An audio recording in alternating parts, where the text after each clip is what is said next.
Hi everybody, this is Matt from Back to the Basics.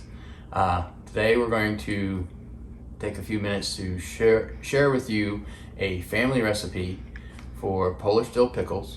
One of our aunts that married into the family got it, and after many years of convincing, she finally gave my mother her recipe, and we thought it'd be something that everyone might be interested in. Maybe learning the canning process or the pickle recipe itself. So we have a TikTok that shows us actually getting some cucumbers and doing a quick video of it. We wanted to break it down a little longer so you can see the actual recipe. And if you want to do it yourself, you can, if you so choose. You could buy cucumbers at a store or at a farmer's market and make your own pickles if you don't have your own cucumbers that you grow. So with that, we're gonna go ahead and get started. Our recipe is very simple. As you can see, we already cut all the cucumbers up. So the recipe calls for, per quart jar, a tablespoon of salt, just regular table salt, nothing fancy about it. A clove of garlic. We like to crack it, crush it a little bit, helps get the flavor out. A half tablespoon of dill weed. Again, I like to crunch it up a little bit, and it helps release the dill. And personally, I actually use 3/4 of a tablespoon because I like a little bit more dill flavor. Nothing about the recipe has to be exact. If you want more garlic, add more garlic. I've added pepper, black pepper. I've added crushed red peppers. Just experimented over the years, just to get a little bit different flavors in the pickles. But that just goes in the bottom of your jar. Your dill, salt, your garlic, and you take your pickles, or not pickles, your cucumbers. You put them in. Spears are a little bit more difficult than slices. Just lean your jar sideways. As you can see, we're getting down to the bottom of the batch, so we're just going to do a mixed jar. Some spears and some chunks. I like to cut my slices to about 1/4 inch thick. You can go thicker. Sometimes we'll do chunks, like small spears. Whatever you like. There's no must do it this way. We cut them thin sometimes. Sometimes we'll get a mandolin out and slice them long, like the sandwich stackers pickles. Put your pickles in the jar like this, like so. And then we'll go get the liquid ready. So the recipe calls for 1 cup of vinegar to 1.5 cups of water. And the tablespoon of salt, half tablespoon of dill, and a clove of garlic. That is a per jar recipe. So you can just can 1 jar like you see in the TikTok video we did. Because we're doing several jars, I've already added some water and garlic, or water and vinegar. This is 2 more cups of vinegar. I'm just increasing the ratio. And I'm going to add 3 cups of water. And 3. So that's actually 2 double batches in there. That should be enough to do the 7 jars of pickles I got. Now, one of the things you want to do is, while this is heating up, and you don't want to get it to a rolling boil, you just want to get it to where you start to see all the air bubbles collect all along the bottom and side of the pot. So we're going to let that do that. But these jars are at room temperature, which is technically cold when you're putting 200-degree water in. Sometimes they will crack if you put hot liquid in them. So what I like to do is, our oven has a warm setting, which is 100 degrees. We like to take them, and we have a cookie sheet already in here for it. Let me grab an oven mitt. Take that big cookie sheet and add it, set them in. all the jars right in the oven. You can use a hot water bath to heat your jars up. I've just found this works just as well, and a little easier actually, not as messy with all the water.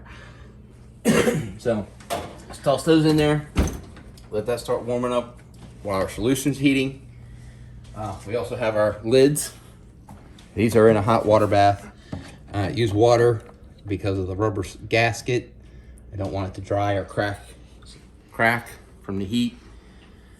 So the water helps keep them hot and soft at the same time. All right, so now you can see we have the air bubbles forming. We're right at the boiling point. So our solution's ready. And our jars have been in for about 10 minutes at 100 degrees. So they are warm. I like to keep them warm, so I just do one jar at a time. Bring it out, put my little jar filling funnel in. I keep the heat on the pot the whole time so the water stays good and hot. And I make a mess doing it. But don't cry over spilled water and vinegar. You want to fill your jar up. I like to fill it past the line. You don't want your cucumbers to go past the line when you're putting them in dry, but your water, I like to take it about a 1/4 inch below the top, simply because they will absorb that moisture. Then we take a ring that's heated, and we have them, keep them on the stove here next to the. It's not really a burner because it's electric, but keep them warm. Make sure the top of our lids are clean. You don't want any of that dill weed or a lot of water on there. Set your ring on top, or your lid on top. Grab your ring. Tighten it down. Don't, grizzly bear it, but tighten it down. And then as these cool, you will get to hear a distinct popping sound as they seal. There is a method of putting these in a hot boiling bath for 5 minutes. And you can do that. I don't personally do that because I like my pickles to be a little crunchier. So as long as I have right at boiling point water and my jars are warm, I can be pretty assured in a house that's, 76 degrees, 74 degrees, I think in here. It's pretty cool that they will pop. So I keep them all on the stove until I get them all done, and then I will set them over once I get the island cleaned up on the island and let them cool, pop. If they don't seal, for some reason, if you have a jar that doesn't seal, okay, they're sitting in a vinegar wash. Make sure your lid's tight. Give it a good shake afterwards, which is what we do after they seal normally. Put it in your refrigerator. You eat that jar first. They're going to be pickled after 24 hours. So they're not bad if they don't seal. You just have to use them sooner. Use them in the first week. Because again, it's vinegar. It kills all the bacteria. That's why they use vinegar for pickling. And that way you're not throwing out good pickles. There's nothing wrong with them. They're just, your jar didn't seal up right. And sometimes they don't pop and they're still sealed. But that is how you make pickles. Hopefully this is helpful to those of you who want to make your own dill pickles. We'll warn you ahead of time. They're a little more sour than your standard dill pickle because we don't use a dill pickle mix or anything like that. Try it out. Like I said, the recipe is for one jar. One cup of vinegar, 1.5 cups of water, half a tablespoon of dill weed, tablespoon of salt, clove of garlic, and you can do one jar at a time. and based on how that tastes, you know, after 24 hours, taste it. If you don't like it, adjust it. If it's too sour, you know, add a little less vinegar. If it's not enough dill, add more. If it's too much dill, add less. If it's not enough garlic, add more. If you like them a little spicy, add something hot to it. Some hot peppers or things like that. So that's everything. I appreciate you watching. This is Matt for Back to the Basics. We'll see you later.